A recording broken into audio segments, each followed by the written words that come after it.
Hello and welcome to AGC lottery, जहां हम आपको exam ready question and answer format में नोट्स प्रोवाइड करते हैं।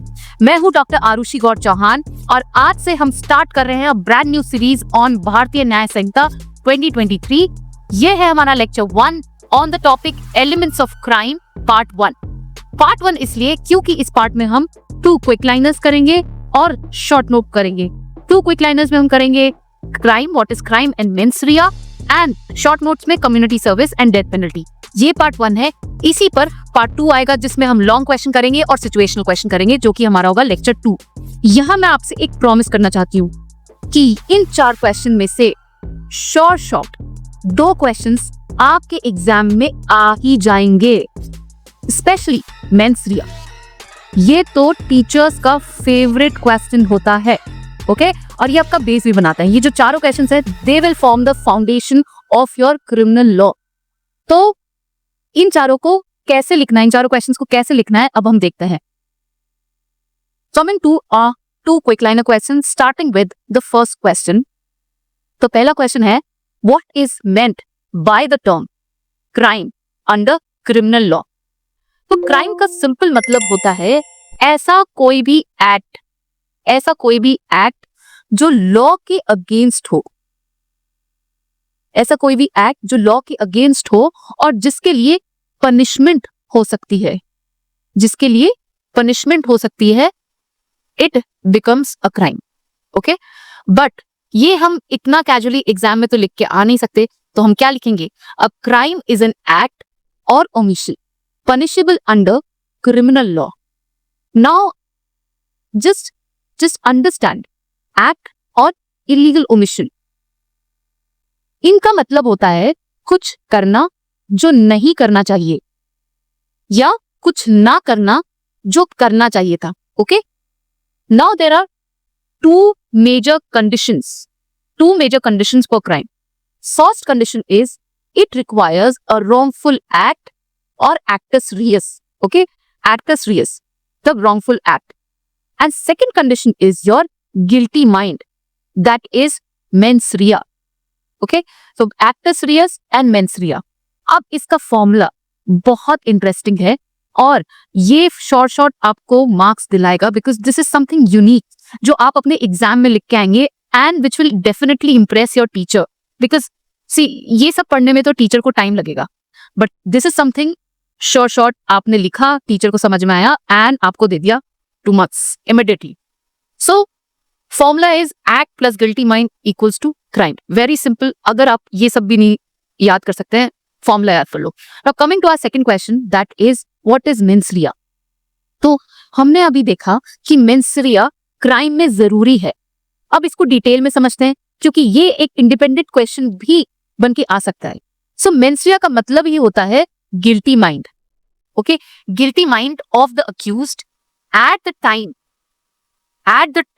of committing the act, okay, so ध्यान दो, at the time of committing the act, जो क्राइम हो रहा था उस एग्जैक्ट मोमेंट पे उस अक्यूज का मेंटल स्टेट क्या था, ये हमको पता करना होता है, उसी को हम कहते हैं मेंस रिया।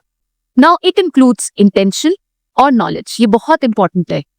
तो मेंस रिया 2 तरीके से हो सकता है, या तो तुम्हारा डेलिब्रेट इंटेंशन था कि गलत करना है, जैसे मैं ये करूंगा, ओके, या फिर तुम्हें नॉलेज थी कि जो तुम करने वाले हो वो गलत ही है लेकिन फिर भी तुम कर रहे हो, ओके, दैट इज इंटेंशन और नॉलेज। तुमको दोनों में से कुछ भी होना चाहिए। इट इंक्लूड्स इंटेंशन और knowledge. Secondly, it is essential unless the law clearly removes it. Generally क्या होता है, हर क्राइम में मेंस रिया जरूरी होता है, पर कुछ स्पेशल ऑफेंसेस होते हैं जहां लॉ कहता है मेंस रिया नहीं चाहिए। ये होते हैं स्ट्रिक्ट लायबिलिटी ऑफेंसेस, पर वो एक्सेप्शन है। ओके, अब ना इसका फॉर्मूला क्या लिख के आना है? सिंपल, एक्ट प्लस इंटेंशन और knowledge equals to criminal liability. Simple. So इसको हम थोड़ा सा और एक एग्जाम्पल के थ्रू समझते हैं। सपोज एग्जाम हॉल में चीटिंग हो रही है, तुमने पहले से नोट्स छुपा रखे हैं प्लानिंग करके, ये तुम्हारा इंटेंशन है कि तुमको चीटिंग करनी है, क्लियर मेंस रिया है इसके अंदर। या तुम्हारा दोस्त चीट शीट लाता है और वो तुमको पास करता है। तुम जानते हो कि चीट शीट लेना गलत है, पर फिर भी तुम ले लेते हो। ये नॉलेज है, तुमको पता है ये गलत है, फिर भी तुम कर रहे हो। ये भी मेंसरिया है। पर अगर गलती से किसी और का बैग तुमसे एक्सचेंज हो जाए और तुम्हें पता ही नहीं है कि उस बैग में चीट शीट है और तुम पकड़े जाओ, ठीक है, यहां मेंसरिया नहीं है, क्योंकि ना यहां तो तुम्हारा इंटेंशन है, ना ही तुम्हारा तुमको नॉलेज है। तो ये इंटेंशन और नॉलेज के बीच का फर्क है, याद रखना। तो ये कंसेप्ट बिल्कुल क्लियर रखना, क्योंकि हर क्रिमिनल लॉ क्वेश्चन पेपर में ये आता है, mens rea. Now coming to our short notes. So first short note is are community service. Community service, अब कम्युनिटी सर्विस एक नई टाइप की पनिशमेंट है जो बीएनएस में अभी ऐड करी गई है। पहले आईपीसी में ये पनिशमेंट नहीं थी। इसमें ऑफेंडर को जेल नहीं भेजा जाता। इसमें ऑफेंडर को जेल नहीं भेजा जाता, ठीक है। रादर सोसाइटी के लिए कंस्ट्रक्टिव काम करवाते हैं बिना पेमेंट के। आपने वो मूवी देखी है सितारे ज़मीं पर, आमिर खान वाली? वो एक परफेक्ट एग्जाम्पल है कम्युनिटी सर्विस के। कैसे, ये मैं आपको एंड में बताऊंगी। अब इस आंसर को एग्जाम में कैसे लिखना है ये हम देख लेते हैं। सो community service is a form of punishment introduced under BNS. It is recognized as a punishment under Section 4B of BNS. The main aim of the punishment is to reform the offender and help him become a responsible member of the society. To become a responsible member of society. Important क्या है? Important इसके अंदर है कि एक तो आपको section याद करना है, सेक्शन 4B। दूसरा मेन इंपॉर्टेंट है इसका main M. So important main aim कैसे है? Firstly, it is talking about reformation. Reformation, jail में डालकर भूल नहीं जाना है, ओके?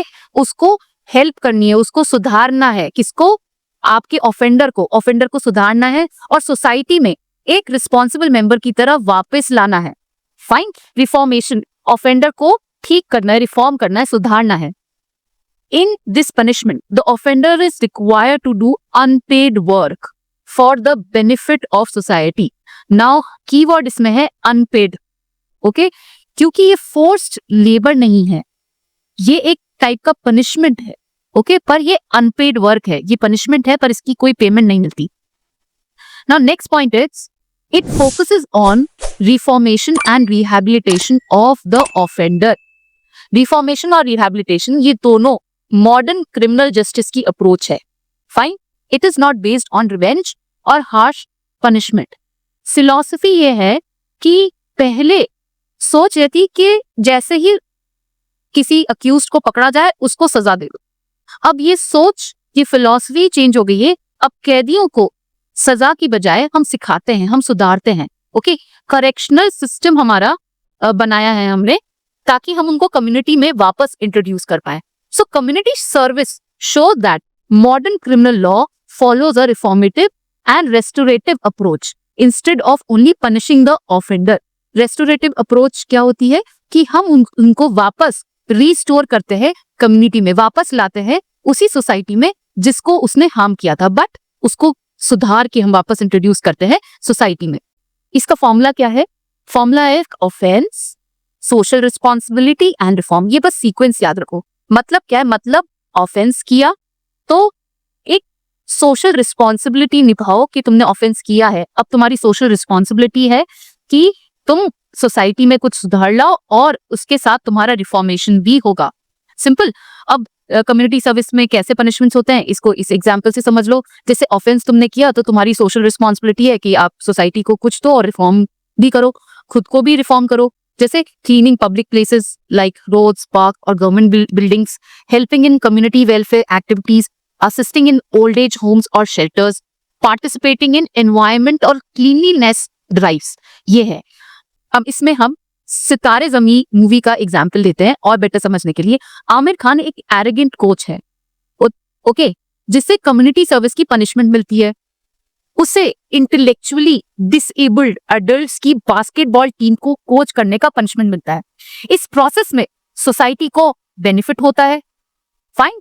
और ऑफेंडर का मतलब आमिर खान का खुद का रिफॉर्मेशन भी होता है। Aamir Khan at the end एक अच्छा हम्बल इंसान बनता है, ये कम्युनिटी सर्विस का पर्पस है, पनिशमेंट नहीं है बल्कि सुधारना है। ओके, तो अगर एग्जाम में ये क्वेश्चन आए तो आपको क्या लिखना है, आपको डेफिनेशन लिखनी है, सेक्शन 4 भी मेंशन करना है, उसके साथ ही एम बताना है कि इसका एम है रिफॉर्मेशन, रेस्टोरेशन, एग्जाम्पल देना है और ये फॉर्मूला लिख के आना है। ये बहुत इंपॉर्टेंट है, ये कुछ नया करेंगे तो मार्क्स ज्यादा मिलेंगे।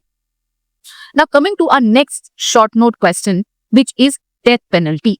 डेथ पेनल्टी, डेथ पेनल्टी एक ऐसा टॉपिक है जो ऑल टाइम फेवरेट क्वेश्चन है। फाइन, डेथ पेनल्टी का मतलब है कैपिटल पनिशमेंट, कैपिटल पनिशमेंट, फांसी की सजा, कैपिटल पनिशमेंट।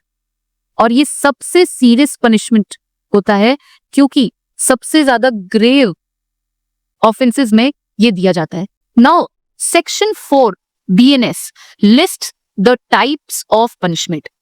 जितने भी टाइप्स ऑफ पनिशमेंट है वो सेक्शन 4 में दिए गए हैं।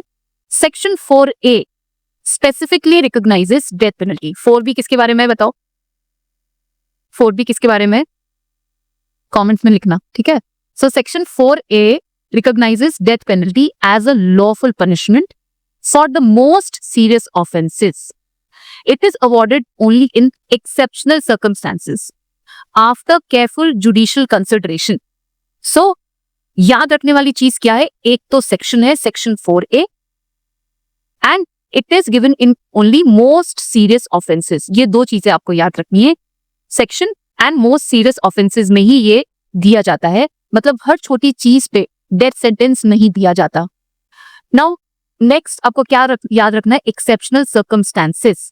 ये क्या होता है, मतलब डेथ पेनल्टी आपको नॉर्मल केसेस में नहीं दी जाती है, ये सिर्फ और सिर्फ कुछ एक्सेप्शनल केसेस में ही दी जाती है जहां पे कोर्ट को ये लगता है कि ये बहुत ग्रेव है, बहुत सीरियस है, इसलिए कोर्ट बहुत सोच समझकर, जुडिशियल कंसिडरेशन मतलब कोर्ट बहुत सोच समझकर डेथ सेंटेंस देता है। Courts have consistently held that the death penalty should be imposed only when alternative punishment is inadequate। मतलब क्या हुआ, मतलब ये है कि अगर लाइफ इम्प्रिजनमेंट से काम चल सकता है तो डेथ पेनल्टी देने की जरूरत नहीं है, क्योंकि डेथ पेनल्टी लास्ट रिजॉर्ट है, वो हर केस में नहीं दी जाती है। Now coming to nature of crime and the manner of commission for the relevant factors. मतलब क्राइम कितना ब्रूटल है, किस टाइप का नेचर है और किस तरीके से, क्या किस मैनर से वो कमिट किया गया है, कितने ब्रूटैलिटी के साथ उस क्राइम को कमिट किया गया है, ये भी रेलेवेंट फैक्टर है ये डिसाइड करने में कि डेथ पेनल्टी देनी है या नहीं देनी है। Okay, now next point is judicial discretion plays a vital role. मतलब अल्टीमेटली जज की विजडम पे डिपेंड करता है कि डेथ पेनल्टी देनी है या नहीं देनी है, ये जज का डिस्क्रिशन है। Now coming to the landmark judgment on this, which is Machi Singh versus State of Punjab 1983. This is quite a old case, 1983. Okay, but ये अभी भी काफी रेलेवेंट केस है क्योंकि मैं आगे बताऊंगी।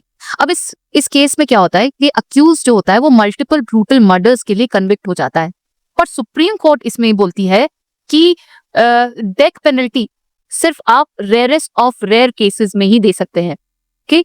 ये हेल्ड किया था सुप्रीम कोर्ट ने इस केस में। तो golden rule in this is rarest of rare. ये तीन शब्द पूरी डेथ पेनल्टी जूरिस्प्रूडेंस को डिफाइन करते हैं। ओके, रेयरेस्ट ऑफ रेयर का मतलब है कि एक simple murder rarest of rare नहीं होता है, पर प्लान्ड टेररिस्ट अटैक जिसमें 50 लोग मरे हों, या फिर कोई सीरियल किलर जिसने कोई 10 मर्डर्स किए हों, या चाइल्ड टॉर्चर और मर्डर किया हो, ये सब रेयरेस्ट ऑफ रेयर हो सकते हैं। एग्जाम्पल के तौर पे निर्भया केस 2012 का जो दिल्ली गैंगरेप केस था, डेथ पेनल्टी क्योंकि ब्रूटैलिटी और इम्पैक्ट बहुत ज्यादा था। सिमिलरली आपको याद होगा 26/11 मुंबई अटैक्स, उस केस में अजमल कसाब को भी डेथ पेनल्टी दी गई थी क्योंकि उसके जो एक्ट्स थे वो नेशन के अगेंस्ट थे, those were terrorist activity. So death penalty exist करती है इंडियन लॉ में, पर बहुत केयरफुली, रेयरली यूज होती है। इससे ही रिलेटेड एक और केस है आपका बच्चन से, 1980 का केस है। अब इन दोनों केसेस में क्या रिलेशन है, क्योंकि ये दोनों ही केसेस लैंडमार्क जजमेंट्स है।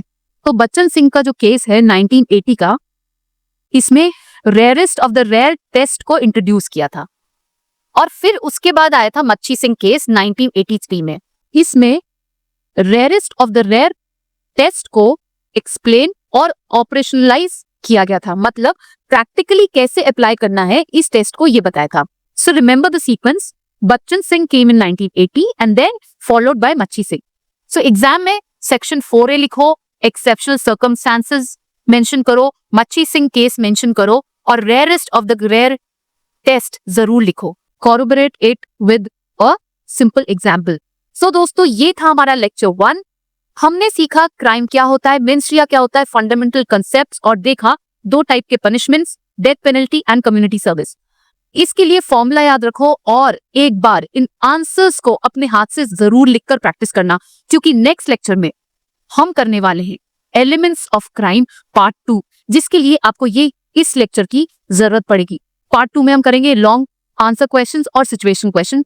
तब तक कीप लर्निंग. वीडियो हेल्पफुल लगी हो तो लाइक करो, फ्रेंड्स के साथ शेयर करो और सब्सक्राइब जरूर करना. Thank you. See you in the next lecture. Bye.